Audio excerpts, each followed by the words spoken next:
Hello, welcome to Revelator Elf for a radio podcast thing. I hope you can hear me. This is a brand new system I'm using here, so hopefully you can hear me. Hopefully it's all coming through loud and clear. I'm going to try and monitor the chat as I go throughout the evening. But tonight's show is it's all about motorcycles, of course, the motorcycle life. Let us know how this video is coming through, whether there's any delay.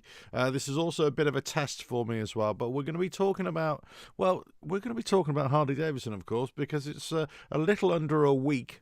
Well, what is it? It's a little under 8 days, isn't it? 9 days, rather, 9 days. 9 days until the big reveal, the big launch. So, it's all exciting stuff, So we're going to be talking about, this mob, of course.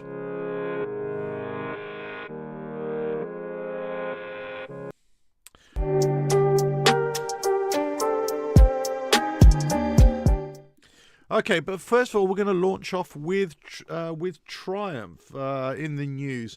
And this is kind of the story that's been going on for the last few weeks here. I'm just going to switch you over to the website here. And basically, there's a few stories relating to Triumph motorcycles, in that they've gone green, or they're going green. They're basically ethanol content in their Moto 2 will deliver benefits for road bikes. So obviously, their Moto 2 bikes, they've launched the latest 765 based on one of those variants is based off a Moto 2 as well. And it says here, this is from Motorcycle News here as well, so I'm going to read it to you. Triumph have announced they are working on more sustainable fuels for their Grand Prix race bikes, as MotoGP Series bosses Dorna aim to move Moto 2 class to ethanol-rich E40 by 2024. Now, the knock-on effect of this, of course, is that it's going to trickle down into road motorcycle technology as well. So they kind of been leading the way on this a little bit, Triumph. So, kudos to them for that. There's also been a bit of a thing here from Triumph, as they next year, 2024, now they're going to be entering the motocross, super motocross for the US in the AMA there as well.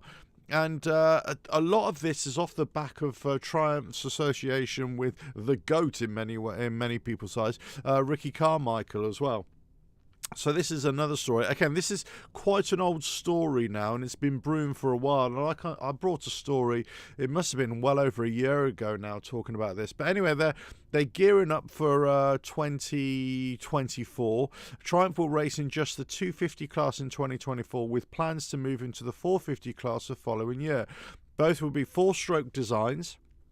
According to team exec riders, the actual motorcycle unveiling will occur later in 2023 as the 2024 season approaches. So definitely watch out for that. Watch out for that coming as well. And obviously, they said Triumph has tapped 7-time AMA 450 motocross national champion and 5-time AMA Supercross Championship 450 class champion. God, that's a bit of a mouthful, isn't it? Ricky Carmichael.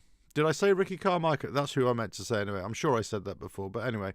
So he's been working a lot with them, actually, has Ricky Carmichael, not only in developing this area, but also in working with their adventure bikes and the developments of their adventure bikes as well.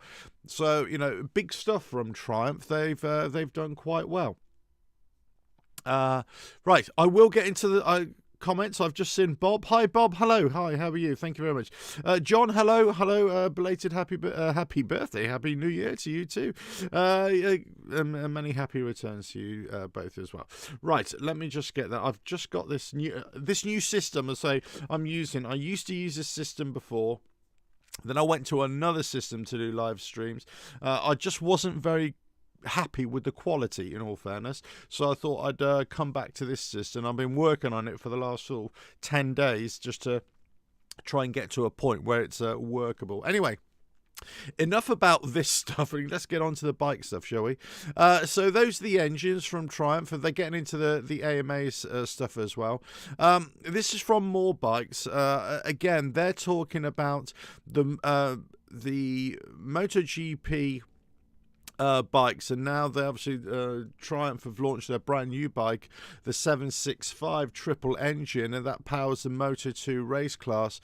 And you know, a lot of the tech that has gone into that as well. I won't bore you with all the statistics here, but I think, as I said in a video or a live stream recently, I think, I think Triumph are going to be a big challenge to the likes of Harley Davidson, Indian, and BMW as well. They're up there anyway. No, maybe not in all markets, and maybe not, let's say, a massive competitor, let's say in the United States, but they're definitely gaining ground. I mean, where Harley Davidson have been losing ground over many years, I should say. The Indian obviously have made ground in recent years, but obviously Triumph have made big strides. And Triumph, I suppose, their big base is the UK, but also all around Europe as well.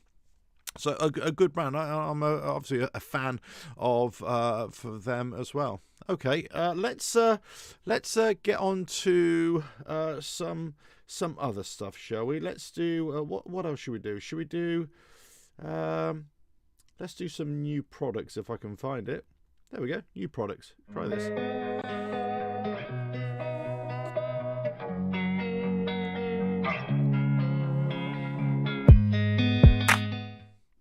Okay, so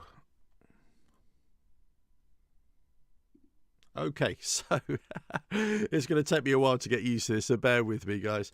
Back onto Triumph, some new products here. They're basically saying here, this is from Visor Down. Let me just share that with you here as well.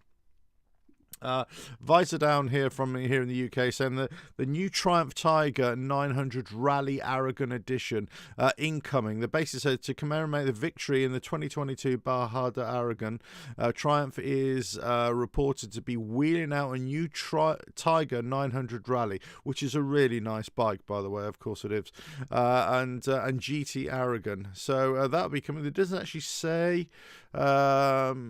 when that's likely to happen. I would imagine the next few months, of course. But look, hey, Triumph, as I say, they're making some nice waves here.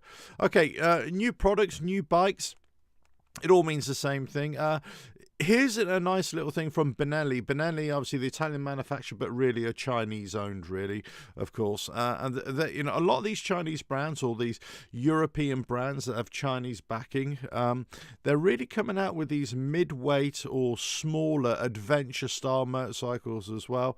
And this BKX 250 Adventure, just be aware of this, that many of these other brands are bringing out very similar bikes. They kind of look similar in many cases, and they are very similar. And a lot of this is to do with the way Chinese industry works, and they kind of, it's almost like a cooperative, collaborative effort on their part, of the Chinese manufacturers, as a kind of national identity. Even if they have associations with Western companies, just like, let's say, QJ Motor and Harley Davidson, for example, there is a lot of, well, I made a separate video, of course, about the cloning and the copying of motorbikes by Chinese manufacturers.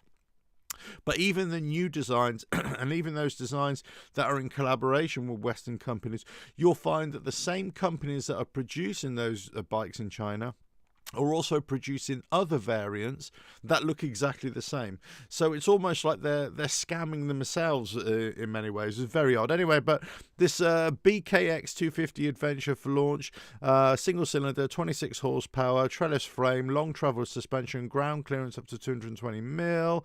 New lightweight adventure motorcycles look set to hit the trails very soon, with the BKX 250 and the BKX 250S get set for launch. S model featuring cast wheels, 150 mil suspension travel, Spoke wheels, knobbly tyres, and a hand. Sorry, this is the S variant of 220mm suspension travel. Look, they look good. 250 bikes. I've always said this. I've always said you don't need a big, powerful bike to go off road. It's nice. Don't get me wrong, but you certainly don't need it. You just need enough power. Certainly for most sort of adventure style riding or trail riding, that kind of thing. If you want to get into anything where you're having to jump off things or launch off things, then you want something more like an enduro or a scrambler type bike. Something that's really lightweight, lots of great suspension travel and good suspension. But this, this is just for trails. But as I say, lots of the other motorcycle manufacturers are doing very similar stuff here as well. Let me just see any more comments. No, I'd say you can ask anything you want, and I'll try and answer you as well. And please let us know if everything is coming through in terms of audio, in terms of the video sound as well. So that's good. Right. Okay, let's get on to the next part here. This is sorry, there we go. Right, get rid of that one. Get rid of that one.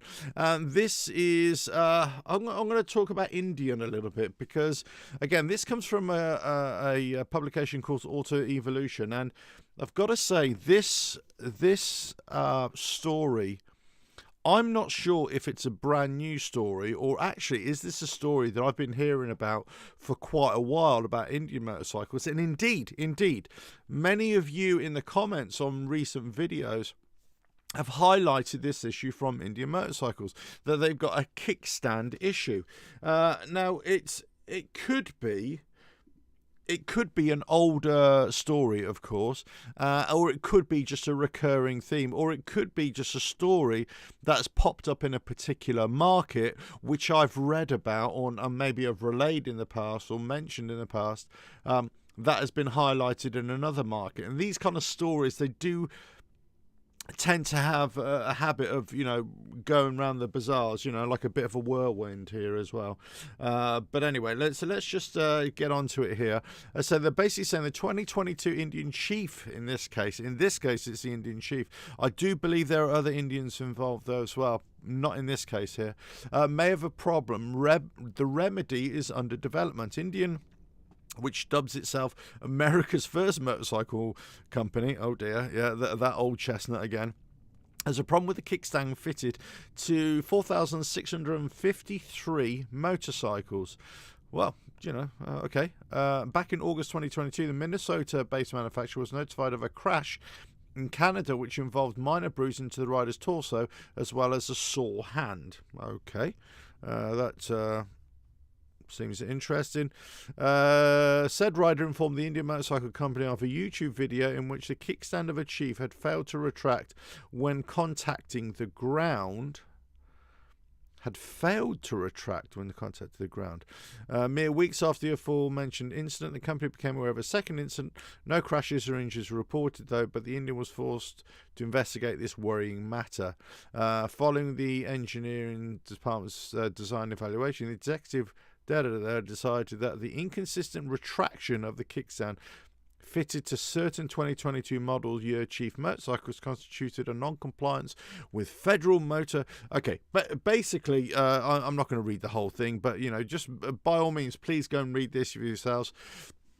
It's gone through the National Highway Traffic Safety Administration, obviously Indian Motorcycle Company. They're addressing it, and obviously, all all manufacturers have to do this. So I do want to say kudos to them. Well done, good job. But it's kind of their duty to do it.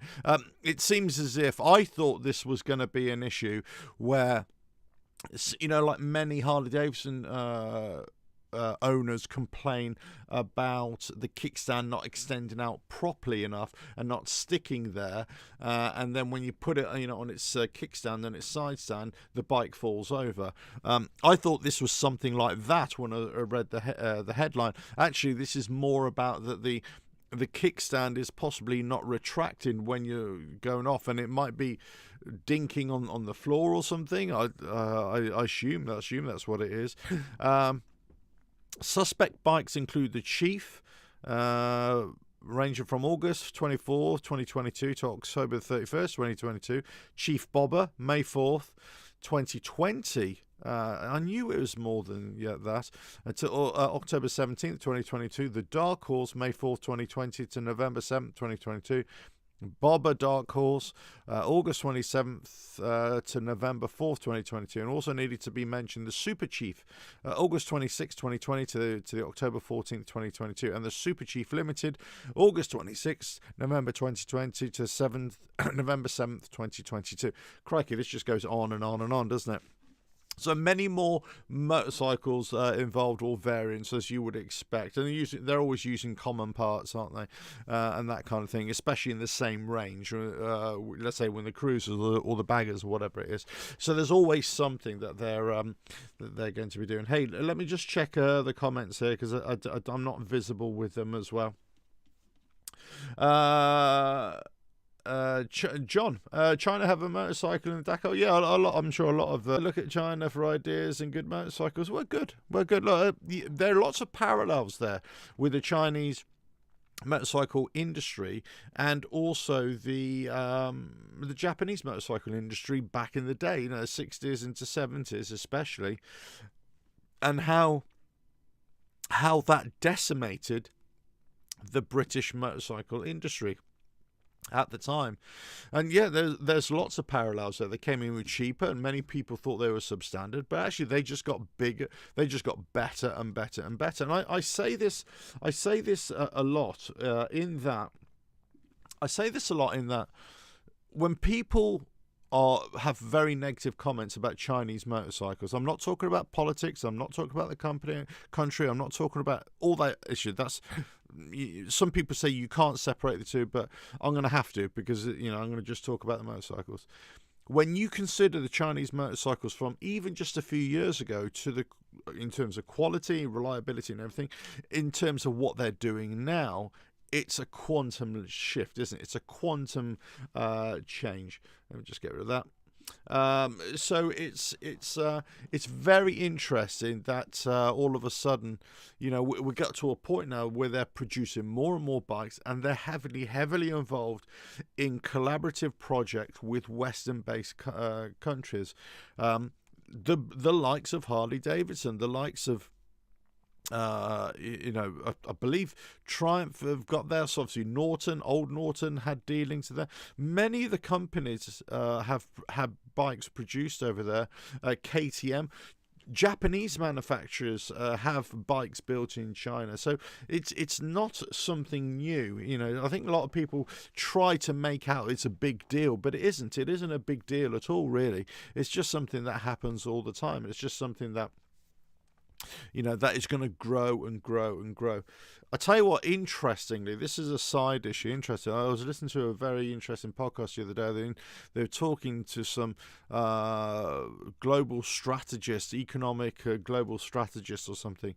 And it's very interesting what you're saying about China and also Russia right now in terms of the longevity of their society, largely based upon a not enough youth, not enough young people for the next generation. So they're basically saying the next generation, because they don't have any youth in there, and obviously Russia are just sending all their kids to the front line and dying as well, unfortunately for them. Basically what this means is in 10-20 years time that they won't have a country, they won't be able to sustain themselves. So it'll either be desperation stakes, or they just fold and implode. So on the horizon it looks terrible for those countries. And if we bring this back to China, where they're saying, well, actually Chinese manufacturing and everything is really going to suffer, and it's already suffering now. But interesting what they were saying, that where the cheapest labor is, we always think it's China, right? China, India, and all that sort of stuff. The cheapest labor now, or one of the cheapest labors, is in Mexico. Apparently, Chinese labor is 3 times more expensive than Mexican labor. And also, Mexican labor is a lot more skilled as well. And they can produce better things as well. So, hey, listen, if you're out there, motorcycle manufacturers, maybe you want to start looking to get collaborations, associations with Mexican industry to, keep this, keep the profits flowing, let's say, produce lower cost items of all manufacturing as well. So, it'll be very interesting, I think. It's very interesting to see how it develops in the years to come. Crikey, it depends how long. This could go on for years and years and years. I won't even be around in when that happens. But we might see the effects of this beforehand, and we certainly might feel the effects of this as the Chinese motorcycle market is reaching the pinnacle, is, if you will, in the next 2 or 3 years, 5 years, and then all of a sudden it just drops off again, where maybe manufacturing is moved to other parts of the world. And let's not forget that global practices, manufacturing practices, global industry, global companies, they don't have loyalty to one particular country or one particular manufacturer.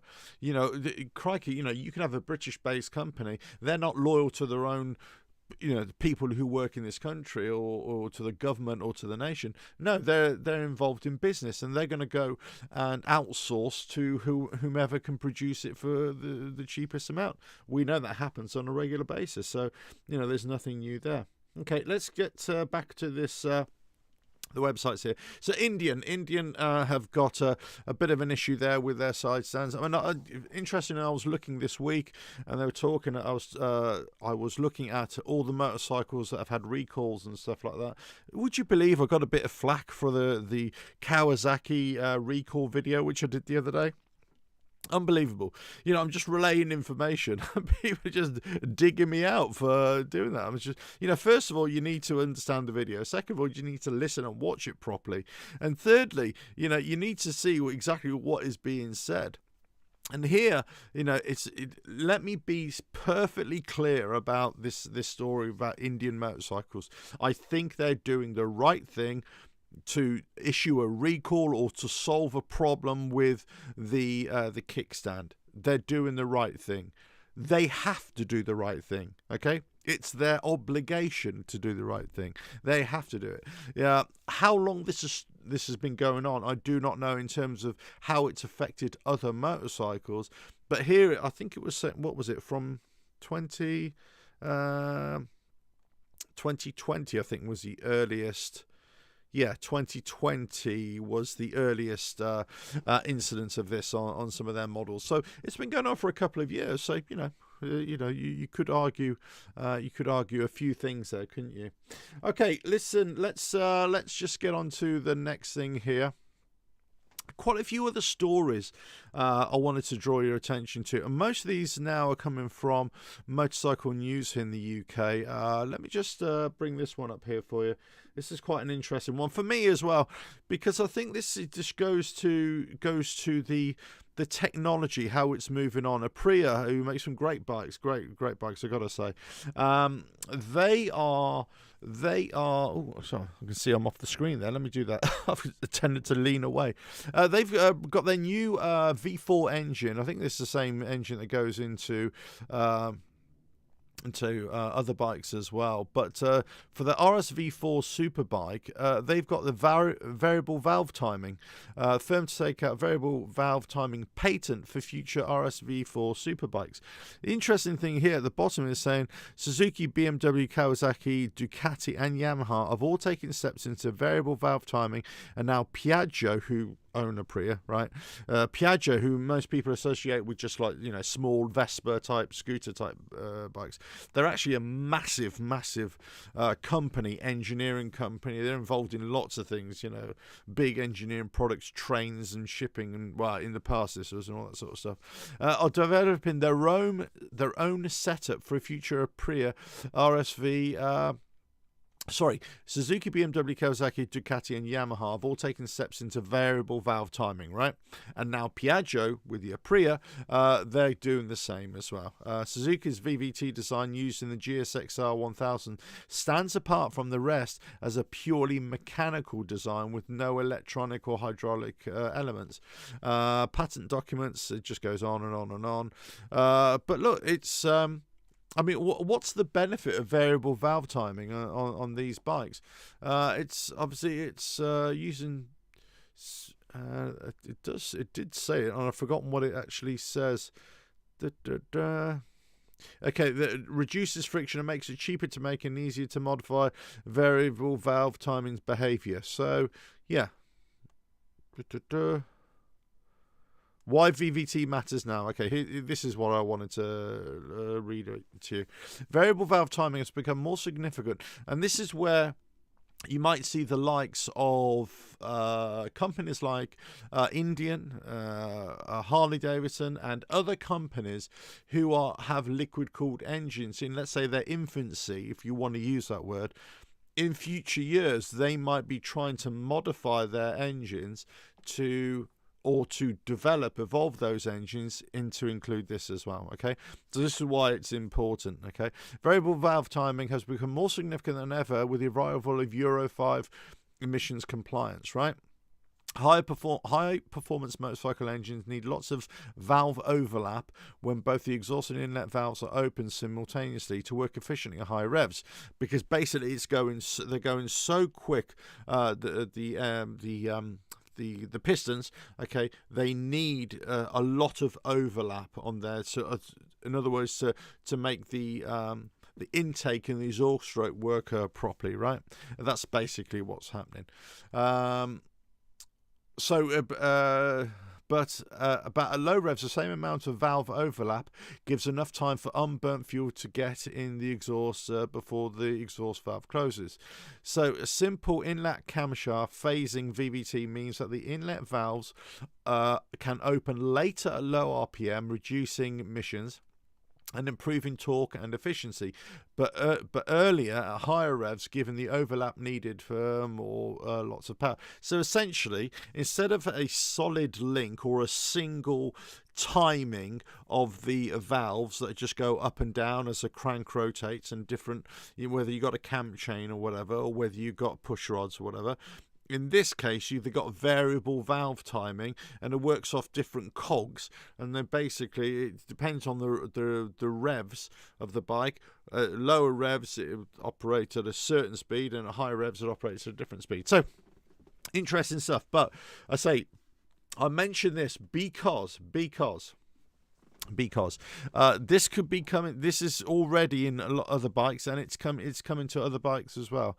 And a lot of this is to do with the efficiency of the engines and the efficiency of burning fuel and the emissions. And if you've got variable valve timing, you're going to make the bike more efficient, or the engine more efficient as well.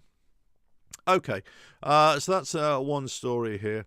Another story here, I kind of wasn't sure about this story, but I wanted to bring it to you as well.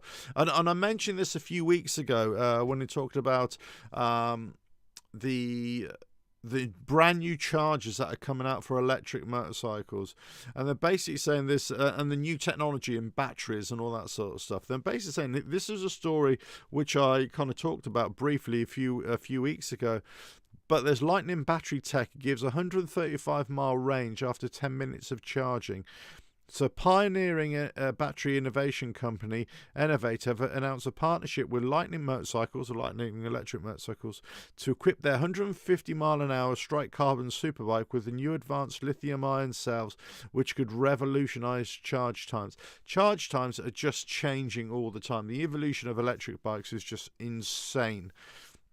Lightning integrated a 24 kilowatt hour battery pack with XFC technology, whatever that is, into the claimed 118 brake horsepower Strike Carbon, resulting in a charge time less than 10 minutes for an additional 135 miles. I mean, that is just insane, isn't it? I mean, that is almost, now it's workable, isn't it? It's workable for, what we think electric bikes should be able to do in comparison to into petrol bikes. However, watch this space, because I've talked about it before. They're looking at alternative fuels for motorcycle engines and car engines as well. Biofuels, hybrid engines, hydrogen fuels, all this kind of stuff. It's almost like it's as a resistance to the electric movement, but also actually it's more of a it's more of an alternative. They're just trying to find an alternative for all this kind of stuff. Okay, right, so that's that one. Let me just get rid of that. Let me just get rid of that. It's in many ways it's been quite a slow week or so, and you kind of expect that. Run up to Christmas was slow, over Christmas was slow. I'm kind of been churning out the Harley Davidson stuff and all the new bikes for 2023 of the manufacturers I'm mostly interested in, but it has been quite a slow thing here. Again, just as what I wanted to say to you, could biofuels save the combustion engine? And remember, I must be able to see into the future here, but I've been talking about this for a long time. And if you're watching some of my live streams and videos as well, I've talked about it back in the day. But the different types of fuels and how engines can be modified and how they can use different sorts of fuels. Where will these fuels come from? What will they be made from? Is it a good alternative? And look, this is all about technology. This is all about evolution. This is all about how you can have multiple platforms or multiple energy supplies to run machines or have mobility as well. So it's quite an interesting story here.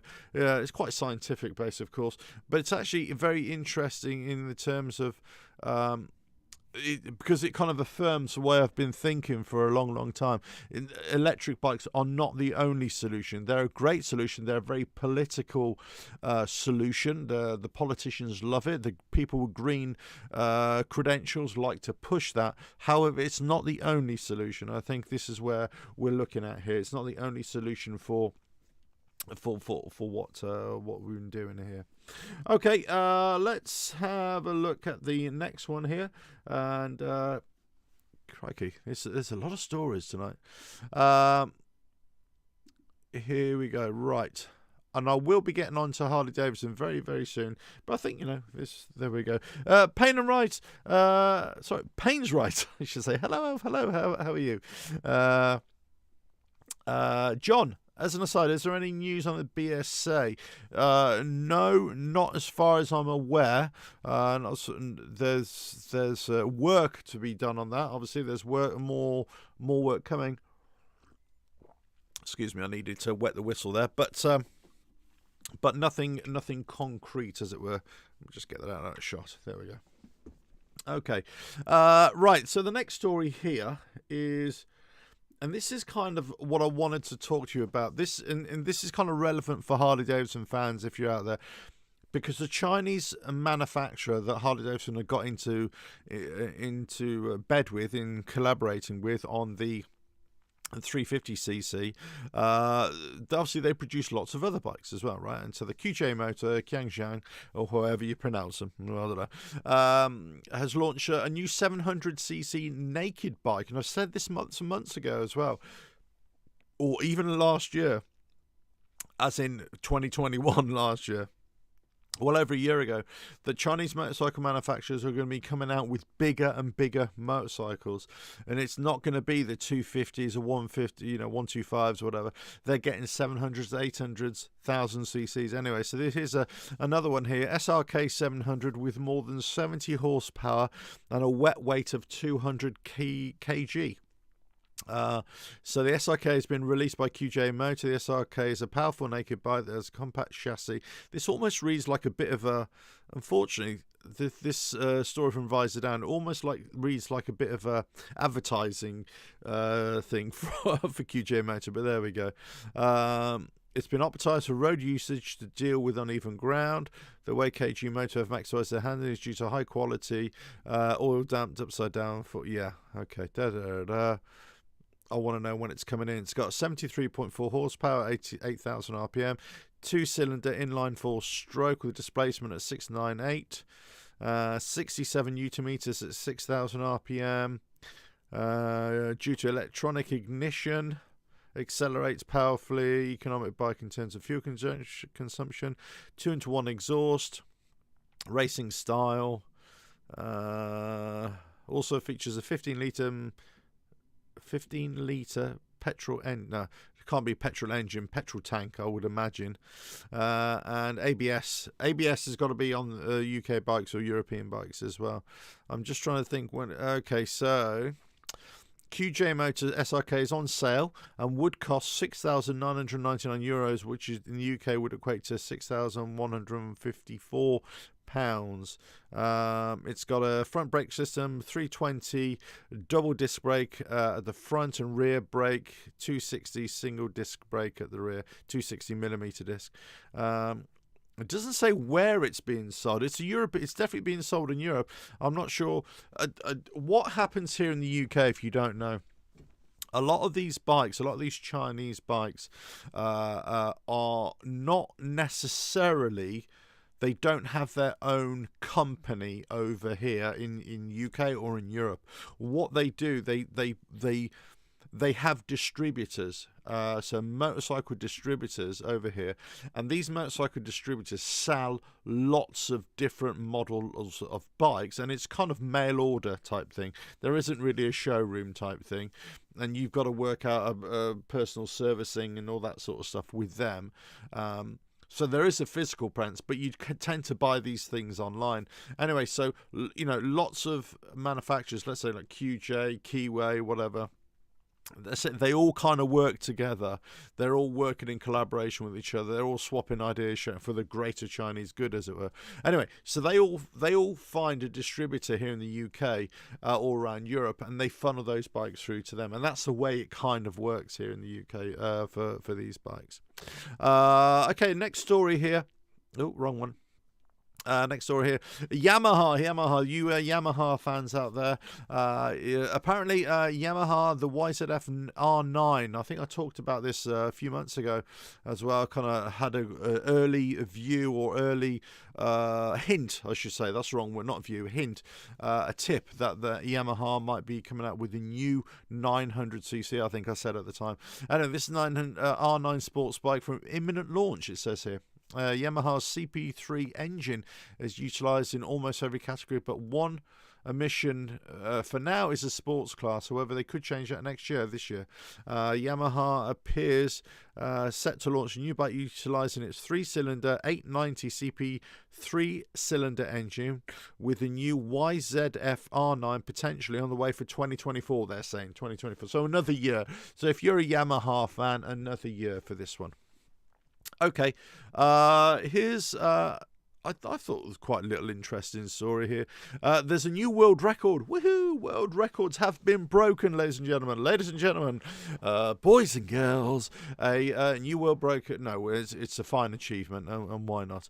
The official Guinness World Record for the world's longest journey on an electric bike has been broken by an Energica EVA SS9 rider. By an Energica rider. Adventure rider Ali Abdo was a rider who took the Energica EVA SS9 on a journey that broke the Guinness World Records. He travelled 12,749 kilometres, roughly 7,921 miles. Elders took him across Egypt for his took him across Egypt for his ride to COP27. Oh, okay, interesting. Okay, so that's the COP27, the multi-government meeting on climate change and all that sort of stuff. Abdul's journey across Egypt took him 30 days, and the trip ran from October the 10th to November the 8th. Energica is an Italian manufacturer of supersport electric motorcycles. The Italian company are aiming to make mobility 100% electric. Yeah, well, as I said, I think they're going to have stiff competition from other types of fuel powering mobility vehicles, let's say. But look, it's interesting. Really good. Excellent. But, it's one of those things. It's going to be a very short-lived Guinness World Record, isn't it? Because more and more bikes come on. As the technology improves, you're going to have longer range and all that sort of stuff. It'd be very short charging times and all that sort of stuff. I'm sure you'd agree. Okay, let's see where we're at now. I think we need to get back to this mob, don't we? Really? Yeah, to this mob.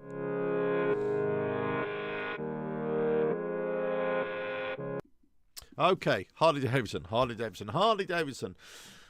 wanted to kind of launch into this because I wanted to do the news. I wanted to catch up on a lot of other stories as well out there, because I do want everybody to understand this is not a Harley Davidson channel, although I do talk about them a lot because I own a Harley and I own other bikes as well, part made and part built and everything. But, you know, I wanted to make sure that, you know, I'm putting, especially with these live shows, bringing motorcycle news and stories and interesting stories and interesting takes on them and having an opinion and you know, sharing ideas. But, yes, I do talk a lot about Harley Davidson stuff as well. But what's happening now, the last sort of month or so, most of the motorcycle manufacturers have, you know, they've already told us what they're going to do for 2023, but Harley Davidson haven't. We're waiting on January the 18th. So a lot of the content that I've been producing recently is all about that. It's all about them, right? It's all about Harley Davidson. So one of the questions I wanted to ask was, say, well, is this their last chance to impress you or to impress me? And I kind of picked up on what's the word? I picked up on a little bit of a vibe. Let's put it that way, from some of the comments that I've been reading on my videos, but also out there in internet land as well. And already, Harley Davidson fans or non-fans alike have pretty much. There hasn't been a lot of positivity, but there's always been this kind of, there's always going to be a bit of negativity with Harley Davidson, especially from those who think they're overpriced, way too expensive, and, you know, they've sold their identity, as it were. So there's always going to be that, right? And I get that. Because I think that all motorcycles are expensive, too expensive for what they are. I don't think they need to be that expensive. You can't deny that they have to be of a certain type. But when you're talking, especially Harley Davidson, at Indian prices and BMW and Triumph to a certain degree as well, the top end, all the bike manufacturers with top end bikes. Okay, you know, you're talking 20,000. 25,000, 30,000 plus. It's a lot of money. That's a lot of money to justify. But the overwhelming vibe that I've been getting, and maybe you've been getting it too, so let us know as well. But the overwhelming vibe I've been getting, that people are saying this is just taking it to another level now. With Harley Davidson, they're not really giving you anything with the minimal changes, with the carryover bikes, and we've still got. You know, because I am excited to see what Harley Davidson are going to bring out, right? I want to see these new bikes. I want to see what they can do. But with the bikes that they've carried over, in other words, the 2022 bikes have had minimal changes, only colour changes, very small attention to detail changes, right? Maybe new wheels on certain models, maybe, you know, different styles, whatever. Minimal, right? But they've only changed a few colours. But the prices have gone up a lot. And it depends on where you are in the world as well. Somebody was talking about this, sort of mentioned in one of my videos or live streams the other day or a week or so ago, saying that the reason why prices in Europe and UK are so much more than the United States, for example, and other parts of the world, is because of the tariffs, the import tariffs. No, it isn't, actually. That's why many people are mistaken. Because Harley Davidson actually shifted their manufacturing operations for the European market to the Far East to counteract the tariffs. So basically what's happening, they're producing the bikes for a lot less in those in Thailand, in the Far East. They're shipping them over. And they were trying to get around the tariffs by not paying as much tariffs because they're coming from there as opposed to coming from the US.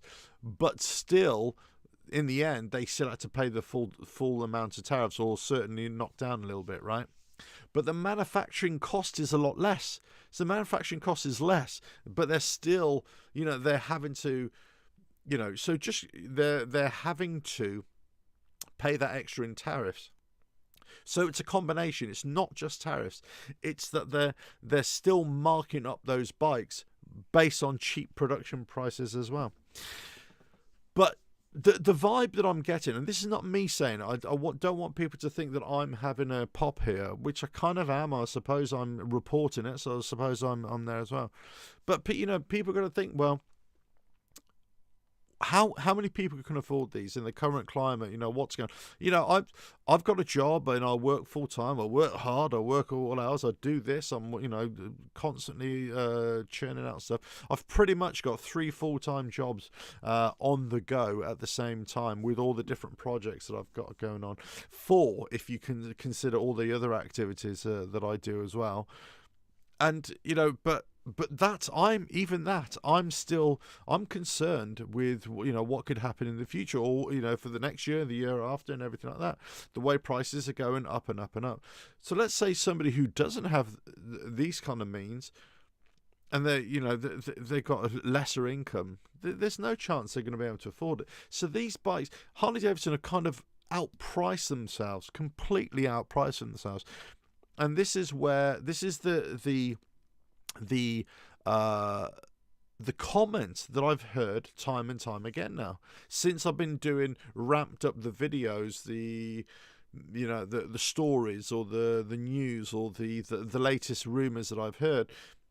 People have been commenting on a regular basis saying overpriced, way too much now. This is just a joke, and also they're not giving anything. There isn't anything more, even with the bikes they've carried over. And this is how I started this little segment here. Even the bikes that they carried over, right? There wasn't much of a change, but the prices have gone up. So I know, of course, everybody says, yes, supply chain issues, global inflation, all that sort of stuff.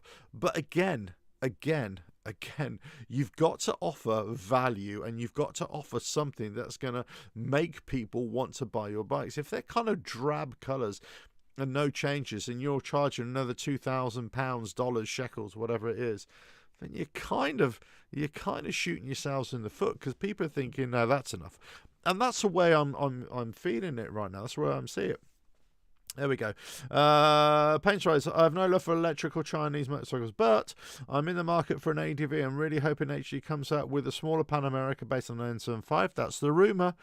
If it's a proper ATV, I might actually buy one to have HGV survive another day. Well, I don't think there's any risk of them surviving, but I think they've if this 350 and the 500 and the other small bikes are anything to go by, and the stories of which I've been bringing out the last few weeks, that could be the bike. Those could be the bikes that actually save Harley Davidson. But I am concerned with that, and as well. And I kind of alluded to this earlier on when I talk about the Chinese bikes, because the Chinese manufacturers, they make copies of their own bikes, for other markets as well. So it's almost like they've got their own immediate competition from within. It's just, nuts, really. John, do you feel Harley Davidson becoming too elitist, as only people who have a big pay packet can afford them? Well, it does feel that way. It does feel that way, John. I mean, as I say, I've always been uneasy about the price of the Harley Davidson, and I bought one brand new a few years ago. And I bought it on the finance deal, and then I paid it off as quickly as I could. But I never felt easy about it. I never felt it's just something I really wanted, really liked to look at. I rode it, and I thought, yes, this is a bike for me. And I suppose that's the same for anything. You're stretched to get something that you really liked. But if I had to do the same again now, and I've said this in the last few months, I was thinking about a new bike for 2023, but it couldn't be a new bike. I could not justify a brand new bike. And that's the thing. If you're going to buy a new bike, I think the deal to do is a last year bike, or now get a used bike, one that's 2023. Yeah, I think they are. I think they are they're pricing themselves out of the everyday man. The everyday man or woman can't afford a new bike. They can't. And if they are paying way over what that bike is worth. Way over. Now, you could talk about technology in the bike. You could talk about design. You could talk about the engine. You could, lots and lots of different things, right? And so, whilst there are so many great things about Harley Davidsons and Indians and Triumphs and BMWs, you've got to look at the price. And people, you know, especially Harley Davidsons and Indians, I'll throw them into the mix as well. You've got to look at those prices, and you've got to think, well, you know, what is the buyer actually getting for that money? You know, paint right. Yeah, HG costs have always been a problem. Now it's even worse. So I think that's the problem. It's just got even worse now. You know, it's just, you know, when you see the likes of other manufacturers, who I'm not saying are producing cheap bikes, but they're cheaper bikes, right? And they're doing a lot more cost effectively.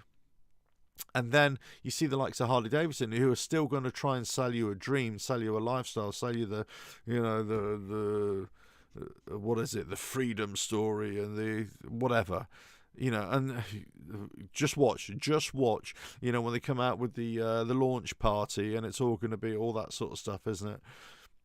But you know, that aside, they're trying to, they've been feasting on people wanting to buy a Harley Davidson, and feasting on those people who could afford it in a kind of cash-rich economy, very low interest rates for many, many years.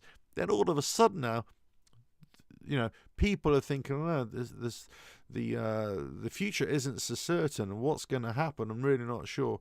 I'm not saying that their sales are going to fall off the edge of a cliff, but they're going to be severely hit. They're going to be severely hit. I mean, how many people, as I say, I just wonder who's going to be able to buy them. I just wonder, you know, you walk in a dealership, there's not many people, okay, at this time of year, granted, there's not many people walking around dealerships anyway.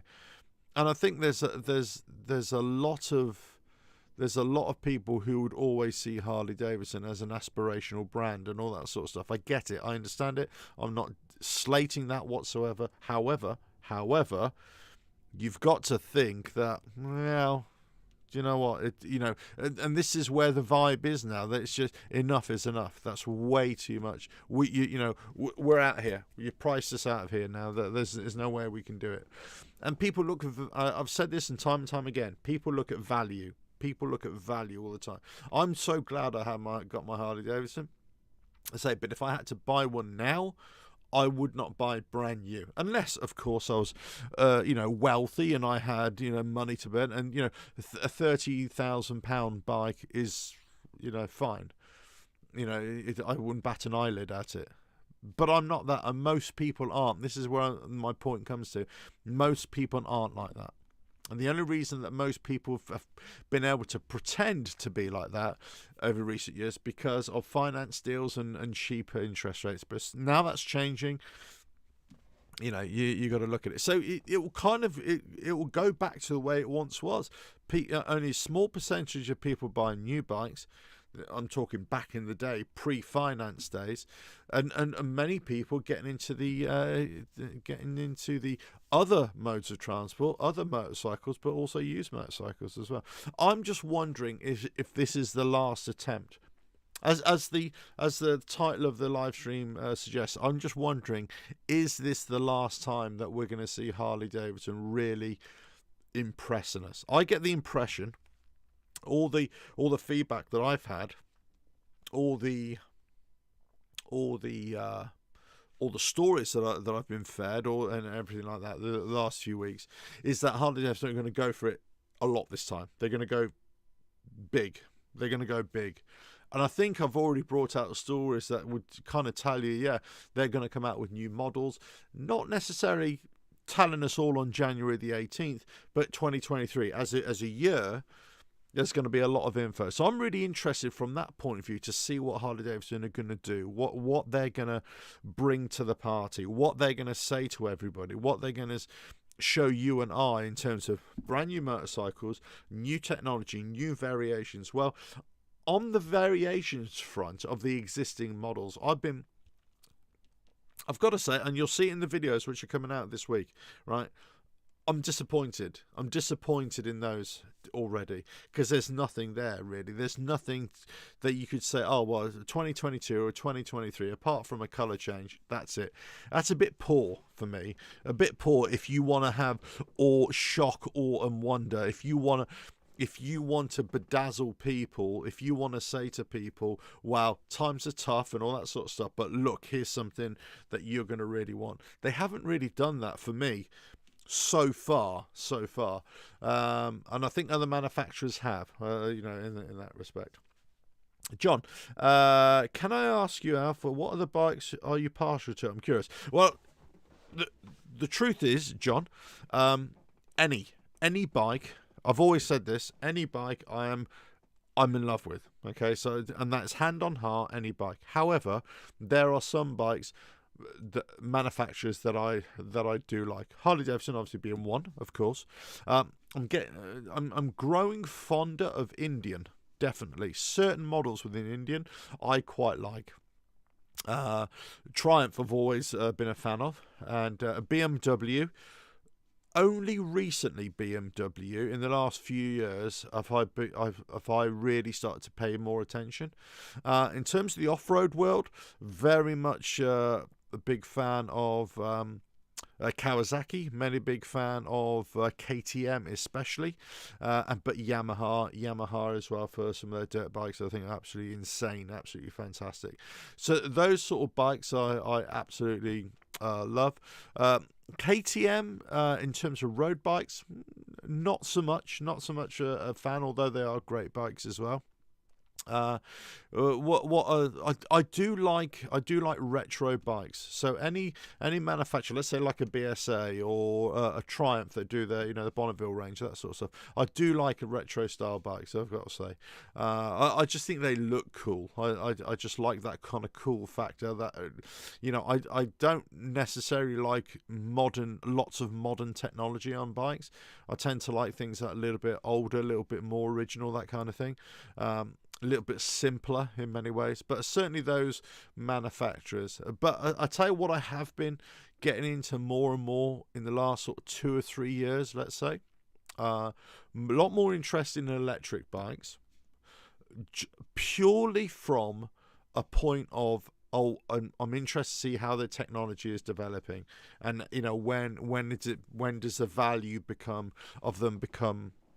appealing to me. But some of the designs of the electric bikes are great and they look good. But I tell you where I'm really interested in is the manufacturers that are producing low cost motorcycles. And it's not because I'm cheap, which I am, I suppose. It's not because I'm cheap. It's because I think they're coming out with greater designs. And one of those companies that is leading the way, and has been, and if you watch my channel you kind of know who I'm talking about, but Royal Enfield. I think Royal Enfield have been doing some great stuff the last few years, and they're just getting better and better and better.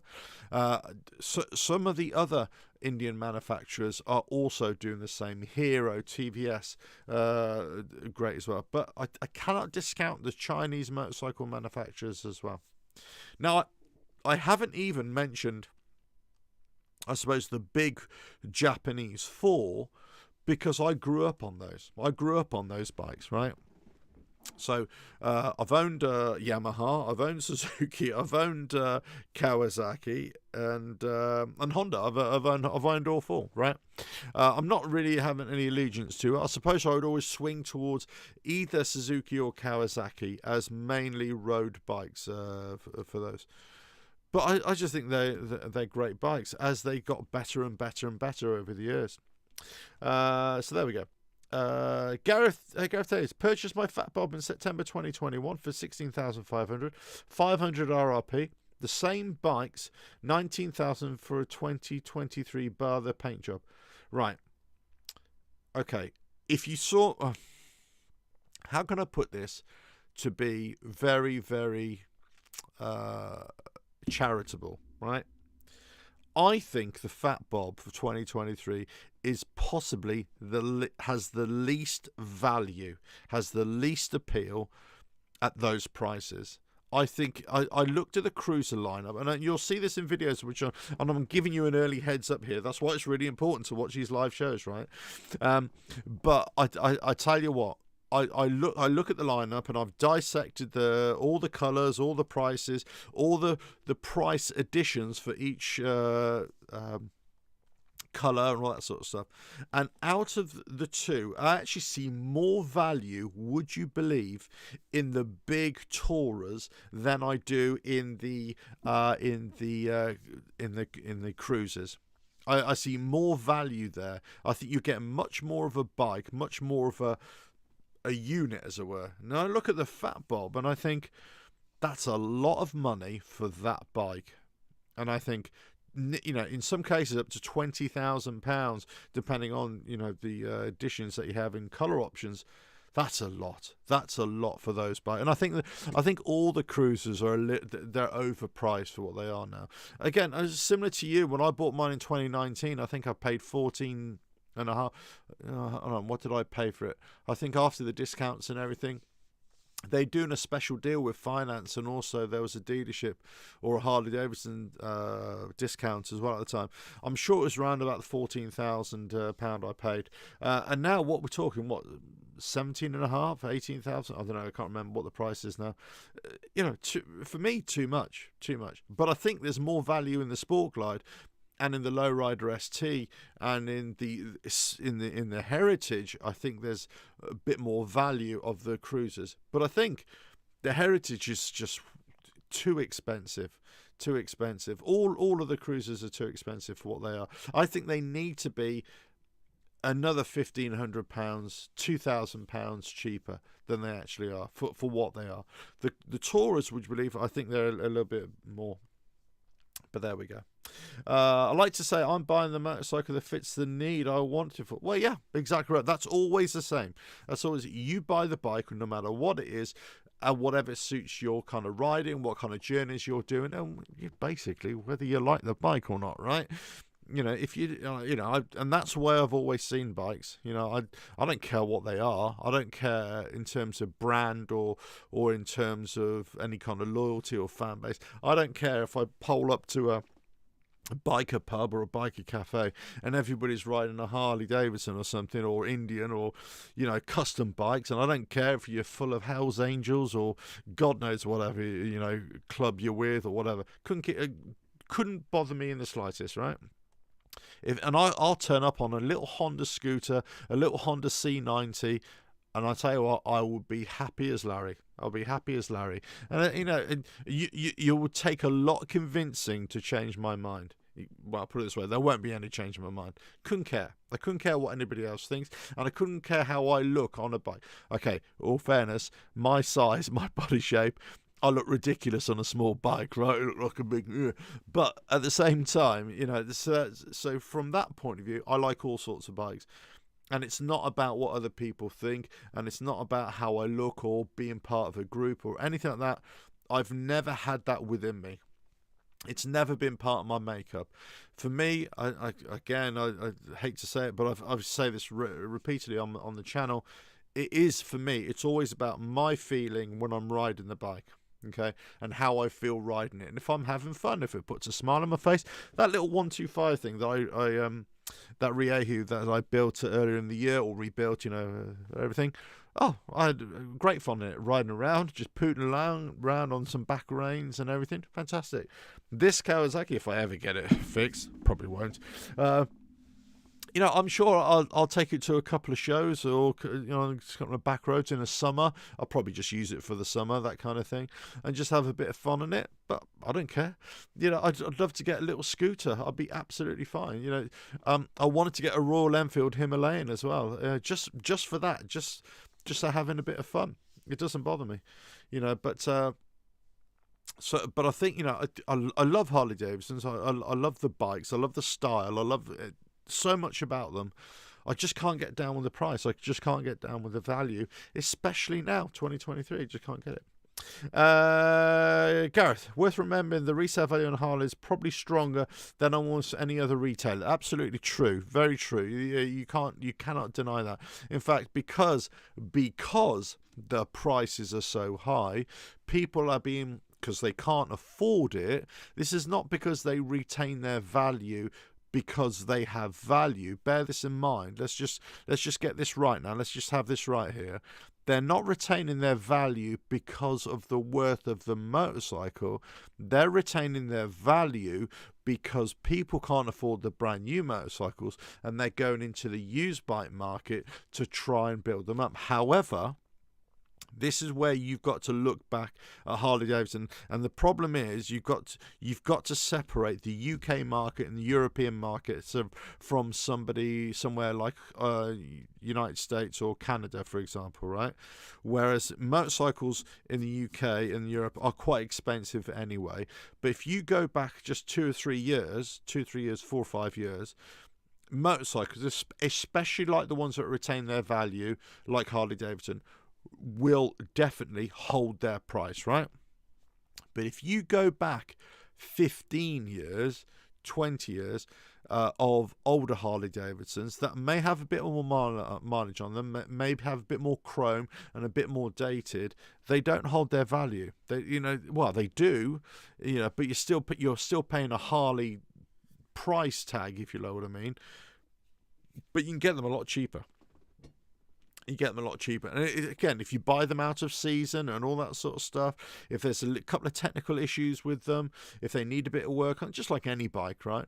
Yes, they'll probably be more expensive than another bike, but you're getting a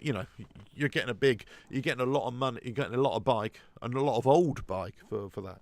So the ones that really retain their value are the ones that people can most recently remember. The ones that are like in immaculate condition, they've only been ridden around for 500 miles, 1,000 miles in the last 2 or 3 years. The ones that are just, people have spent all the extras on them, but nobody's ever ridden. That kind of stuff. They haven't ridden them. Those are the deals that you want to go for, by the way. The ones that somebody who's bought a Harley, whatever it is, could be anything, right? They've spent money on it, but for whatever reason, they haven't ridden it that much. Those are the bikes you want to go for. Because I was very tempted for a Road Glide special, Road King special that I had that very much in a dealership just down the road here, and whilst it is expensive, it was actually good value for what it was. It was good value, so they are there. Definitely, you're right. Harley Davidsons have retained their value based upon the high prices, and I think they're going to retain their value even more now. But this is the same back in the day where Harley Davidsons were really expensive at whatever age, you see. But the problem with that, this lends itself to charlatan dealers or motorcycle dealers having a bit of a field day, and as we say in the UK, taking the piss, right? Taking the piss, where they're just overcharging or trying to convince you that you need to pay extra. And for me, this is regardless, and this is where I say that Harley Davidson, is this the last chance for them to impress? Well, I don't think they've impressed anybody already with their new prices. I don't think they've impressed anybody. I think even the staunchest of Harley Davidson fans, I think you've got to really, really have the blinkers on not to be affected by these prices, right? Or not what to be, whatever. But, they're going to try and sell you a bike because you want a bike, and they're going to try and justify that price. Or, I don't want to blame the dealerships here in this regard, because they've got to do a job, right? They're going to try and sell a bike. But, they're going to try and say, look, this is the price that we have to sell it at, and all that, right? But it is a buyer's market. It's a buyer's market. If there ever was a buyer's market, it is right now. It is right now. 2023 is a buyer's market because of all the other economic problems that are going on in the world, and people fearful, let's say. If you have the money, and if you have the money in a bank account and you want to buy a bike, right, now is the time to get a deal. Now is the time, or this year is the time to get a deal. If you want a bike, now's the time, because there's so many, and let's just say you want to have a deal with a kind of a like-for-like bike. There are more and more motorcycles now that are kind of like-for-like. And I made a video the other day about the Chinese clones of Harley Davidsons, right? And whether you like that video or not, or whether you like that concept or whether you like what they're doing, is a kind of an irrelevancy for the point I want to make. The point I want to make is that you can buy a bike that is kind of similar in features or similar in qualities, not quality, but qualities, in terms of attributes, maybe similar kind of style, for a fraction of the price. You've got the likes of Honda, for example, that and I think Honda are a big player this year, for that cruiser market. I think I think the Chinese bikes are going to be big players. I think the smaller bikes, Royal Enfield coming on for those cruiser bikes as well. They're going to be a big player as well. The likes of Triumph, of course, BMW, I think, are a big player. But none of these bikes are as expensive as base prices as Harley Davidson. So there are cheaper alternatives out there. Yes, so it's I'm not fearful for Harley Davidson because I think they've got a lot of great attributes. And obviously people are always going to want to try and buy parts from Harley Davidson and all that sort of stuff. I get it, and I appreciate that, and that's all the way it should be. But I think the vibe that I'm getting, this is not my vibe, this is a vibe that I'm getting from other people, is that too much from Harley Davidson. I mean, let's just let me get on to the pages here, and I'll kind of show you, right? And this is Harley Davidson page. If you go to all their websites right now, you'll see this page. Okay, you'll see this, all the new year, new thrills, right? And they got some. I give it to Harley Davidson, give them props because they do have some good imagery. They do provide us as content creators. They do provide us with some videos as well. I've just signed up to get official content from Indian as well, as I've done with other manufacturers, for the 2023 stock, as it were. So that will be coming out soon as well. But all of these motorcycle manufacturers, in many ways they've started to copy Harley Davidson, in that they have a launch of what their motorcycles for next year. But then they do tend to drip feed updates and variations and new bikes throughout the year now. This is, I've kind of said this actually does work, and it's when it's happening, you feel that Harley Davidson are doing a really good thing. But when Harley Davidson have been quiet for 2 or 3 months and all the other manufacturers are taking the limelight, you kind of ask, as I've said in videos and live shows, I said, where are Harley Davidson? What are they doing now, right? But look, these are the, and this is all for, obviously, the 120th anniversary coming on, the Pan America Special, the Sports RS, the Ultra Limited, the usual stuff, the clothing and everything. Clothing has changed from Harley Davidson in recent years. I think it's got better, I've got to say. The European Festival, which I talked about, and obviously the Harley Davidson Homecoming as well. There's lots of details there. I didn't realise they had a Ukrainian shirt as well, Harley Davidson. Yeah, just go on. Join us in our support of Open Mind Fund's effort in providing life-saving relief to the people of Ukraine. Okay, you could donate there as well. Okay. You can, here in the UK, you can have off-road training with the adventure bike, Pan America as well. But look, all the bikes are here. And I went through this the other day, of course, so I'm not going to go through it again. But all the bikes there, but I just think if you analyse the prices, if you analyse the colours, it isn't very exciting. And I thought this would be a really big year for Harley Davidson. I thought this would be a really big year. I mean, I'll even show you the media kit, right?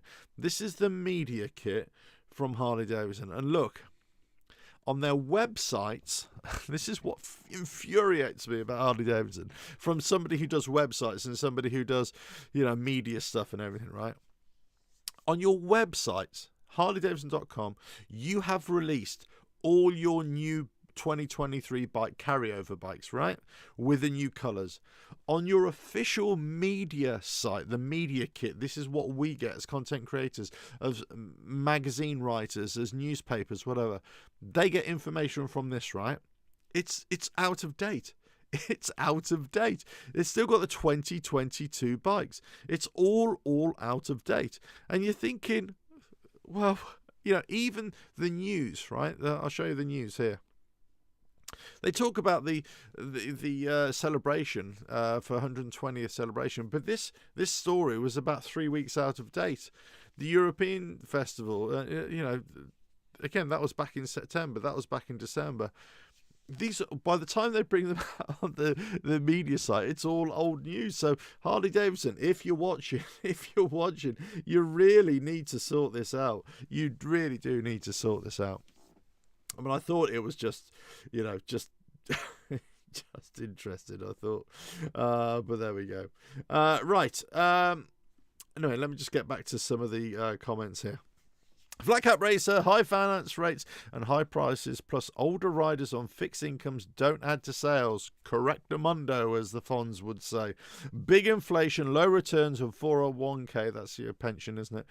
Makes older riders not want to part with their cash either. Yeah, absolutely right. And what, do you think the young people have got that cash to burn? No, so it's the middle ground again. It's the middle ages again. Those are the ones that they're looking at to see whether they can afford it. And I'm not convinced that they have. I'm not convinced that they will. Look, I mean, I wanted to, talk about Harley Davidson this because I'm passionate about my bike, and I'm passionate about the stories that I think come out of motorcycle manufacturers and motorcycle life, let's say that, and I really am. And I've created motorcycle magazines about it, and I've done all sorts of things about it, but I am concerned where people are thinking they have to pay these kinds of prices for new motorcycles or even used motorcycles to have some kind of thrill, some kind of benefit, and they think they can only get that from a Harley Davidson. I think it's a little bit awkward, and there's a story this week which I came across, right? It's a story this week, and it's when do people, it was along the lines of when do people start hating motorcycles, and it was an interesting thing. So here I'm going to talk about this guy, and let me just come back here. Right, so this is when people start hating about motorcycles. Let me know if you agree with this. When do people start hating motorcycles? And it's oh dear, this guy Andrew Tate, right, you might have picked up in the news, right? He's just been arrested in Romania, been doing some dodgy stuff, right? Dodgy stuff. And he's basically, he used to ride motorcycles. According to him, he used to ride motorcycles, right? And he had, I think this video must have come out a couple of years ago, but he's been interviewed by somebody or other. And I say, I've only recently come across this Andrew Tate character, and I'm not impressed, I've got to say. But he's basically saying that, oh yeah, I had, I had a 600, a 700cc, and then he went off and about, somebody pulled out in front of him, almost took him out, and that's it. And he went into this whole diatribe of, oh, my life is too valuable, or I'm too valuable to the world, and all this sort of stuff. And then he came across as being a real hater of motorcycles, or that risk to motorcycling. That was really risk. And I just thinking, well, there are a lot of people out there who just dislike people on motorcycles, but they just hate the thought of being on a motorcycle, don't they? They hate the thought of what's the word I'm looking at? They hate the thought of being compromised on a motorcycle, the vulnerability. It's that scared. And some people are just scared no matter where they go. They're scared in life. Some people just need to stop screaming, as I say here.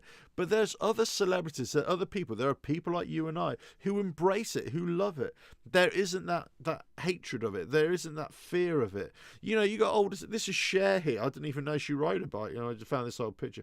The good old Becks, David Beckham. He loves his Triumphs. The Walking Dead guy, Norman Reedus. He loves his bikes.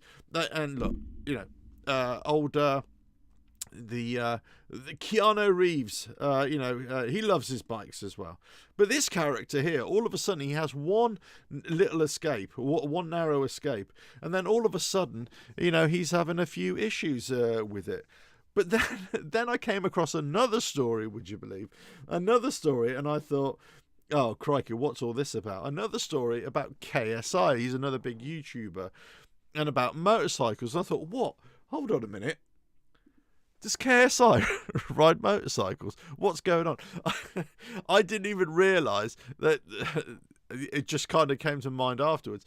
Actually, what the headline was referring to was killed and seriously injured statistics on a motorcycle. I just automatically thought they were talking about KSI because it was in an article right next to this Andrew Tate character who started to hate motorcycles. All the thought of crashing. I don't know if this KSI rides a motorcycle. I do not know, but I think this Andrew Tate character. Obviously, he's been arrested for doing terrible stuff, and then all of a sudden, in the past, he says he's had some shady dealings with motorcycles. He rode around, but when he's kind of questioned about it, it's all a little bit sketchy as to what he used to ride and all that sort of stuff. And it just reminded a bit of Scooby-Doo on a bike. Never really sure, trembling with fear. But then, then there's lots of people out there who are scared, if you like. But then he comes across as such a I don't know, a tough guy, or keeps on trying to pretend he's this tough guy, and I just thought it was really funny. And let us know what you think about this, because I always know it's almost like it's when people smoke, right? They smoke and they're smoking away, and then all of a sudden they quit, and then they become those reformed smokers, right? And they're the worst. And they're going, oh, I couldn't do that anymore. And it's just like, blimey, you used to do this all the time. And it's the same that this people, hate on a particular thing, or they dislike it anymore. And you think, some people, they stop doing it because they might have a fear for it, or they think, if something happens to me, there's going to be nobody to support my family, support my children. And I've come across lots and lots of people who have done that, had that, and I completely understand. This is not a reflection of that. But this is from somebody it's all about him. It's all about you. You are just in what, you wanted to accept the risk. Well, maybe just open your eyes a little bit as well, and not just hoon around a bit. And, some of the people who ride motorcycles shouldn't be riding motorcycles anyway. We know that. You shouldn't be riding motorcycles. You're a danger to yourself. Some people give a really bad impression of what motorcycle riding is all about. Some people just rubbish riders. They get on a bike and they just can't ride very well. He didn't have a license for a lot of it when he had these bikes, and he could have crashed quite a few times. Who knows? And this happens time and time again. Young people, guys who think that they have more skill than they actually have, and they think they're better than they actually are, and they get onto bikes and then they scare themselves silly. Then all of a sudden they end up hating the thing that they thought they loved. They never loved it anyway. They just thought it was some kind of a thrill ride. And he basically was saying this is a cheap way of having supercar performance. And basically he wants to, he was saying himself, he wants to flex, he wants to, show off his wealth and everything, whereas you can't do that on a motorcycle because you have to wear a helmet. Totally wrong attitude to be on a motorcycle. No wonder he's had a a little scare, and then all of a sudden he's started to hate it. Whereas so many other people embrace it. They embrace what it is. And even if you have a close call, you kind of have a close call, and maybe you learn from it. You analyze where you went wrong, what the situation was, but you kind of analyze that a little bit, and you think, well, what's going on, and I think characters like this because I'm reading lots of stories all the time, I'm getting lots of feeds. These kinds of stories come to me quite a lot, and sometimes they're old stories, and sometimes they're old rehashes, let's say, of stories as well. But it just kind of makes you think, well, why do people act in a certain way? Why do you suddenly you have something that you like doing or you supposedly enjoy doing, then all of a sudden one little mishap or one big mishap, and all of a sudden you won't do it again. But it doesn't necessarily mean that you have to hate what you were doing. It's maybe you just want to go in a different direction. I got no problems with that. It's just this kind of double standard, I think. Let us know what you think on that. But people hating on motorcycles, after they once loved them, I just think it's a weird thing. I honestly do. Anyway, I thought I'd bring that to you because it came up on my news feeds a few days ago, and I thought I'd bring this out on a live show and discuss it as well. Here is another story. Okay, here's another story that I wanted to talk about. Are you scared of motorcycles, or do you think that tough guys out there are scared of motorcycles? Big muscly guys. And this is where I'm at with this, right? I was actually listening to a podcast the other day, and they were talking about interviewing somebody, and the interviewer was saying, hey, look, I ride motorcycles, and the interviewer was going, oh wow, do you ride motorcycles? Oh, that's really really tough, And then I thought, well, okay, all these other celebs who have ridden motorcycles, right? Well, Sylvester Stallone rides motorcycles, Hulk Hogan rides motorcycles, Chuck Norris, I'm pretty sure, used to ride motorcycles. Wrong one there. What else do you do? We've got Tom Hardy. I think he rides a CCM. Jason Statham, rides bikes. Some mean dude. I have no idea whether he rides bikes. But this, wait a minute, and you'll see where I'm going with this. Dave Bautista, the blue guy from Guardians of the Galaxy, right? He rides a motorcycle. But this guy, maybe you heard of him, maybe you haven't. Joe Rogan. Massive podcast, comedian, UFC commentator, all that sort of stuff. Tough guy, right? You're a tough guy, and you kick your ass if you give him half the chance, right? He's about my age. Great podcast. I really like listening to him. A bit warped with some of his ideas, but all fine and dandy, right? But he has a fear. It appears he has a fear of motorcycles. And then you think, well, actually, why do you have a fear of motorcycles? You're a tough guy, aren't you? You talk about stuff. You're supposed to rationalize stuff as well. So where does all this come from? Where does this come from? Where, you got people who should be able to deal with certain situations, and they just clearly not. Now, I'm not saying that everybody has to be able to, what's the word I'm looking for? They don't have to be able to like every situation or like every activity. This is not what this is about. It's more about that they have a bit of a fear about it. And it kind of rolls on to what I was talking about earlier with the other piece as well, when they're saying about people have a hatred of things after a sort of mishap. People have they get scared in the same way after a mishap, and sometimes you just get scared of something that, well, you just get scared of it. But it's how people have an impression of what something is, if it's deemed as risky, whatever. But then you've got these same people who take part in other risky activities. So one thing that I might find risky, they don't find risky. They might do skydiving, and I think, well, why jump out of a perfectly good aeroplane, if you know what I mean? Whereas, if I go motorcycle riding or whatever, and then they think, oh no, I wouldn't ever do that. It's a weird thing. I remember many years ago now, I had these really three or four. No, there was two. Sorry, two. There might have been brothers, but they were huge guys, right? They got into my vehicle. Let's put it that way. That's all I'm going to say, right? They got into my vehicle. I did not even. Well, I just about started the engine, and they had to get out. They had to get. They were absolutely petrified, and I was kind of looking around, going, "Well, where are you going? What are you doing? What haven't you know? What's the matter with you?"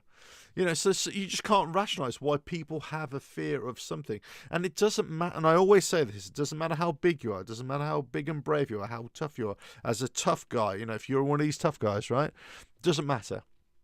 Because at some point there's going to be something that can trigger a fear, a reaction. Sometimes it can be rational, sometimes it can be irrational, you know, whatever. But people have fears of things, and this is not anything to be ashamed of. This is not that I'm poking fun at or anything like that. But this is it. Just I find it really interesting how some people can be fearful of one thing and not fearful of another. You know, and it doesn't matter what size you are. You know, you have this impression that guys, especially guys, you know, the bigger they are, the muscly they are, the more powerful they are stronger all over. And that's not the case. Well, it might be the case in some respects, but it doesn't mean that just because you are big and powerful as a physical specimen, you are, you know, powerful in the mind, let's say, or you are not fearful of anything. Everybody, I dare say, is going to be fearful of something. It's whether how you deal with that fear, how you react to that fear, you know, and that's the big thing. But look, again, I've been with people, been with men and women, but been with people, men, tough guys who break down in tears. And it's got nothing to do with how tough you are, and it's got nothing to do with, you know, whatever, because stress and life stress and everything takes over, and there's lots of emotions that goes on in people's lives. This has got very deep all of a sudden, I know that, but it doesn't mean to. But, you know, people can be fearful of something irrationally. And I was listening to this podcast with this guy called Joe Rogan the other day, and it was kind of, you know, I thought, well, what's your problem with that? I just don't. You of all people, I would have thought that you would, actually, you're a tough guy, you could handle this kind of stuff. Whereas there are lots of other people who are not, you would class as tough, but they ride motorcycles. They ride them all over the place. You know, there's never a problem. So it's how we perceive fear and how we perceive risk-taking and what we do to counteract that and offset risks and everything. And I find that really interesting, how some people are triggered by certain things and some people are not triggered by things. Let us know your thoughts on that. Let us know your thoughts. What you think, and, well, you know, are you a tough guy, and are you scared of motorcycles? Well, I don't think you have to be a tough guy to be scared of anything, basically, or you can be a tough guy and be scared of anything. I should say that. That's what I should say. I just found it really interesting. Say another thing that came across my, you know, into my field of view, as it were, and I thought, wow, that's an interesting thing. But listen, how long have I been going on for? I've been going for about an hour and a half tonight. Look, thanks for joining. It's been I suppose I want to leave with this, really. I wanted to test this. Hopefully the video has come out. I always review the videos afterwards to see what the quality is like. But I wanted to, just as a precursor to what Harley Davidson is going to do, I just wanted to ask the question, is this the last time that they've got your attention? And I from what I believe, from what I've read, what I've surmised so far, I think they may have lost a lot of people's attention. And I don't necessarily think it's their fault. I think, you know, the global prices and inflation has really affected lots of companies, of course, and prices just gone up and up and up and up. But because they were high priced anyway, I just think they, you know, I think John said earlier on, and somebody said earlier on, you know, are they becoming too elitist now? And I think many people thought that anyway. For the last few years, 10, 15 years, they just pushed themselves up and up and up. All they've wanted to do was to go after the people with loads of money who could afford it. And the everyday guy, woman, would never be able to afford it. You know, you could only dream of affording it. And I think that's That's where I see it right now. I think they're on the precipice of really falling short with what people really want to do or really want. And I thought that the 350, the small cylinder CC, 350, 500cc bikes were only going to be for the Chinese market initially and the Indian market latterly. But it could be that they're going to be releasing them in all markets. And it could be that this is the one. These are the bikes that start to sell in numbers. Or if they produce other bikes and they start selling numbers. And maybe it could be that 2023 is the last year that you're going to see Harley Davidson producing multiple big ticket item bikes, and they're just going to reduce their numbers of the big ticket item bikes for 2024. In many ways, I was surprised that they still retained a lot of the bikes for 2023. I'm very surprised by some. I'm very surprised by some of the bikes that they're thinking about bringing out for 2023. They're brand new ones, but there we go. Flat Cap Racer. Here we go. There are a number of pretenders on motorcycles, pretend outlaws, pretend adventure tourists, pretend road racers. Those pretenders are more often than not the ones who turn on motorcycles. Yeah, I agree. Those who are not fully into it, they're not fully committed. I've come across these people, so many, and when I say these people, I don't mean to be derogatory or anything like that. What I'm trying to say is that they get into motorcycling for whatever reason, right? They think it's fantastic. They like the kind of image. They've been to a few motorcycle rallies, let's say, or they've got their next door neighbour who's got a bike, whatever. They get a bike, they get a scooter, they whatever. They get a small bike, and then they get turned off by it quite quickly, and then they get into cars, and that's it. And then they drop the motorcycles.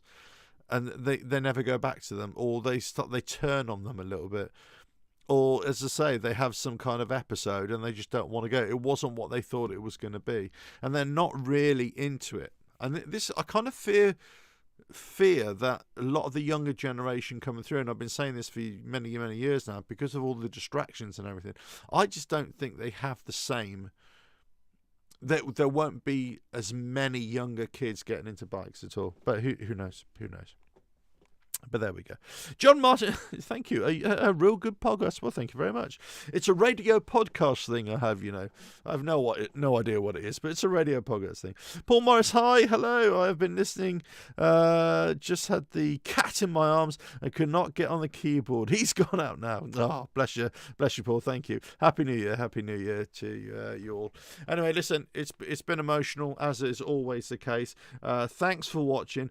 I'm glad you enjoyed it. Hopefully, I really want to do a lot more of these. I want to improve the quality of these live shows as much as possible. That's why I'm sort of taking the time and investing in this. I am going to try and be a lot more slicker on this with the transitions and everything. I probably won't ever achieve that, but I'll do the best I can. But